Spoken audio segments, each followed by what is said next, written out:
Thanks for joining us for Issues and Answers. I'm Ian Boyne. Today we talk the economy again.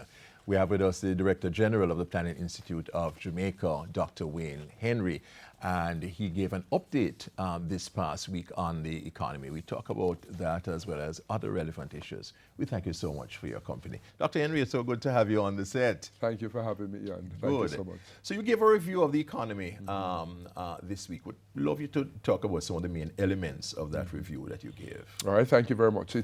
So we gave a review of the July to September quarter for 2016. We tend to give reviews on a quarterly basis, and what we give are projections, estimate of the performance for that particular quarter, and projections going forward into the medium term. The stat in itself, the Statistical Institute of Jamaica, will actually give the actual numbers. So September's quarter actual number will come up by December by Statin, and then that becomes the official number. And of course, our estimates have been very close, spot on in most cases. And so what we provided was an update on the July to September quarter. We reported that the economy grew by some 2.2% of GDP in terms of real growth. And that's very encouraging. And that's up from, over year, of course, that's how we measure.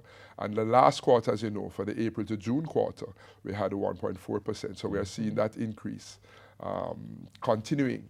And so the drivers of growth for the July to September quarter were the agriculture, forestry and fishing sector, tourism sector, and construction as the main areas where we saw growth coming. And so agriculture, we are recovering and have recovered from drought conditions over a year ago. So it's somewhat of a still continued recovery, but also increased productivity. So we're seeing, an over 20%, actually 22% increase in hectares produced in terms of acreage of production. So we've seen increased productivity also driving the increase in agriculture. For tourism, we're seeing expansion in the sector. We're seeing build out of tourism rooms, hotel rooms, over 2,000 rooms. You're seeing quite a bit taking place. And then the construction industry are seeing residential housing, new residential housing. We're seeing, in terms of build out for the BPO sector, the business process outsourcing, for space to facilitate demand that's growing there. And we've seen increased employment numbers coming in some of the same sectors also. So we reported on those findings, spoke about our projection for the December quarter and then the overall fiscal year 16-17. But very positive, a very positive. Would you say, Dr. Henry, that in the area of agriculture, the fact that there have been increased linkages between agriculture and the tourism sector has been one of the factors responsible for that Yes, growth? that's an excellent point, because I think maybe some 4 years now, they've been working to establish stronger linkages with agriculture. There's a tourism linkage. With tourism, correct. And as well as with manufacturers. Yes. And because we've seen historically that while the tourism sector had been doing well, receiving a lot of foreign direct investment, a lot of investment in the sector, it didn't translate into as much value added for the broader economy.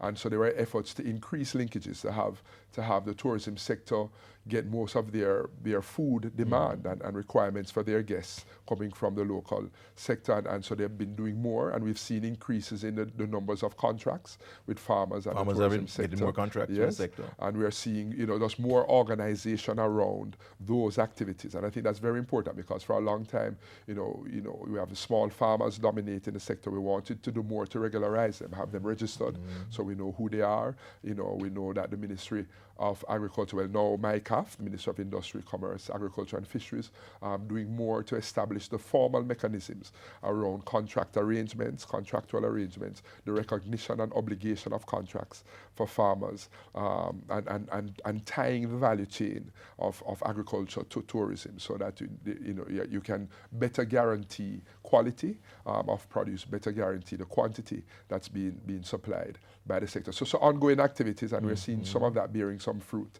and I think that's very important. Good.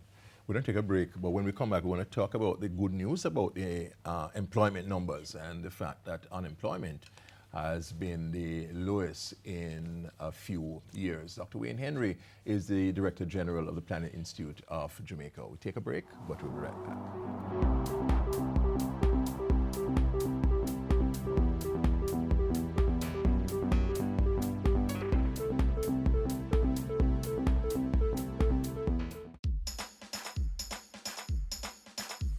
We want a productive Jamaica.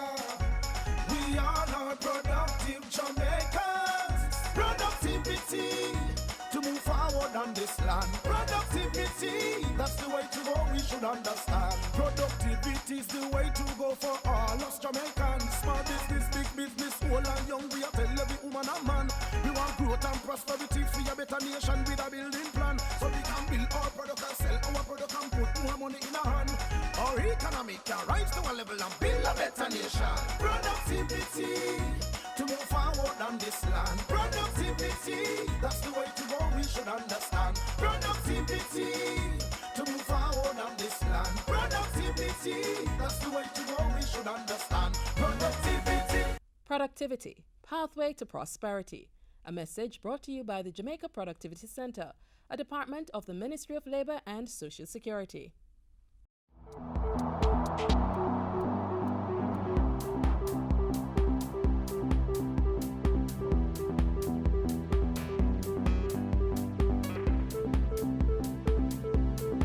We're talking the economy today on Issues and Answers. Our guest is Dr. Wayne Henry, the Director General of the Planning Institute of Jamaica. Dr. Henry, you reported this past week that unemployment has been declining. That's been a major area of interest for the Jamaican people. We are happy about the growth, but we want to know that this growth is trickling down, that the growth is having an impact on employment and standard of living. Yes, I think that's an excellent point. You can have what we call jobless growth. That's right. And as we recovered from the 2008 recession, you saw, particularly in the US, as they were recovering, that they had a spate of jobless growth. And now what's happening, that jobs are being created, and I think that's important. We reported yesterday that for as at July 2016, and that's the latest numbers we have coming out from the Statin Labor Force Survey, it's 2.2 percentage point lower than a year ago, and then 0.9 percentage point lower than when we reported as at April, the April numbers. And in April, we said that you found that even though unemployment, jobs were being created, you saw an increase, if you recall, in unemployment in April. And we said what was happening is that more persons were entering the labor force than were finding jobs. And now that you see the pace of job creation is such that even though the labor force continues to increase, more persons are finding jobs. So you see the unemployment rate coming down to now, as at July 2016, 12.9%. Where are these jobs being created? Good question. So the main drivers, and so our industry groups across the board, you're seeing increases in terms of employment, but mainly you're seeing increases in the wholesale and retail. And so you're thinking of the buying and selling, it may be aligned with increased demand, increased aggregate demand in the economy as business and consumer confidence increases, that people are demanding more and people are being employed to produce and to supply more. You're seeing in manufacture jobs increasing in large measure, and you're seeing some increase coming in the hotel sector, agricultural, tourism sector. Agriculture, you're seeing jobs being created. Agriculture, forestry and fishing, we're seeing some jobs in the hotel sector with the hotel expansion, room expansion, we're seeing jobs there. And in the construction sector, you're seeing jobs being created. When we looked at a gender profile in terms of breakdown, we saw where see more females going into even agriculture, while some men could have been leaving areas like agriculture to go into construction, because you see a lot of the nature of the jobs there. And in the boom, with increasing production, increasing construction activities, you're seeing more male dominated in those sectors, but more women going into the areas like agriculture, resale, wholesale and retail, trade, manufacture. So we're seeing in those areas job pickup. And we think it's important because the point we made is that at the onset of the recession, so as the largest numbers we saw in employment were, the largest numbers were at about 2008, when we saw just before the recession, the global recession. We lost some 90,900 jobs over that period. So measured as at October 2011, we had lost 90,900 jobs in Jamaica. And the reading as at July 2016, we've created 103,000 jobs. So we've now, and it not, obviously wouldn't necessarily be the same jobs. But we have created more than we have. More jobs. And we had projected it, and I'd said it some time ago, and persons were saying, well, that's a bold projection. But the numbers were suggesting that we are seeing increases coming. The BPO sector, again, is business process outsourcing, absorbing quite a bit in terms of jobs. And we think that augurs well. We want to move up the value chain, particularly in the BPOs, because we're moving from just, call centers and basic levels to knowledge process outsourcing. We know the work of the Labour Market Reform Commission is to come out shortly in terms of their reporting to speak to labour market trends and the areas that we would want to see. We anticipate more jobs coming in, so we'd want to see more training in those areas, and I think we'll help in that facilitation as PIOJ to help to inform policy around meeting labour market demands. How are we doing in youth unemployment? You talk about the female, more females entering the workforce. Youth unemployment declined also. Typically, that declined also? That declined also, declined by 1.3 percentage points, right? So globally, you find that the youth unemployment levels are always typically higher than the average unemployment levels, and that's the case here also in Jamaica.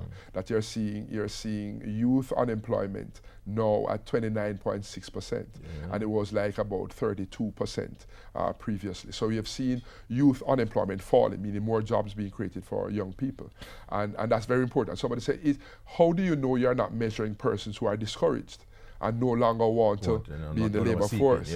But the numbers support that you're seeing less persons reporting that they are not looking for work, less persons reporting that they are staying home with dependents, less persons reporting that they are at school part-time. So those numbers have fallen, which has seen a commensurate increase in the numbers entering the labour force. So we think it coincides with an increase in confidence that more people are coming to look for work, expecting to find work. And I think that's very good, that augurs well. And so some areas for the young people, we continue to look at our youth at risk, particularly as we grapple with other social issues. We want to find more opportunities for young people. And we don't see those numbers broken out yet, particularly in the BPO industry, in the hotel and tourism, but we expect that more young people may be entering in these areas. And then the skill sets that are required, particularly if it's in the construction activities and so. So we have some more analysis to do around that, but the numbers are very promising, very encouraging, because we are seeing that decline in youth unemployment, as you are seeing an overall decline in unemployment. Just briefly before we close, Dr. Henry, do we have a sound basis for being optimistic about the future of the Jamaican economy? Very good question. And I think from our standpoint at the Planning Institute, we do. And I think it coincides with what you've heard from other policy makers, from what you've heard about other economic managers, for a few reasons. When we started our efforts in medium-term economic programming when the government had, in 2010 returning to support from the IMF, we had a standby arrangement at that time. And then that, I would say, morphed into a new arrangement, the extended fund facility. And now you're hearing of this precautionary standby arrangement, this successor program. And I mentioned those three because key features of the program involved an aggressive reform to address what we call structural imbalances to the Jamaican economy. And so one, we had a high debt overhang, we had high fiscal deficits, we had the need for more diversification in the economy. And so we've been steadily addressing those. You've seen the debt burden coming down, even though we need to come down more. We've seen greater fiscal discipline. We've seen reforms to improve the business environment, business climate reforms. And I think a lot of that hard work, you're seeing the fruits of that. And so we give credit to administrations even before now that have had taken ownership and moved that process forward. So I think that's one. And so the macroeconomic stability, we think we've seen a lot of effort in that regard. And that would help to speak to some of the optimism looking forward. We've seen more competitiveness in the exchange rate. We've seen more competitiveness as an economy. And I think more of that needs to be done, but a lot of that hard work has been ongoing. So a lot of that is the basis for a lot of what we're encouraged by.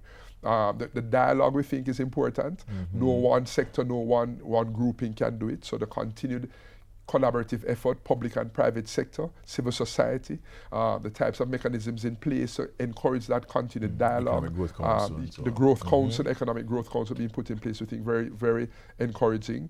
Establishing a Ministry of Economic Growth and Job Creation, very encouraging.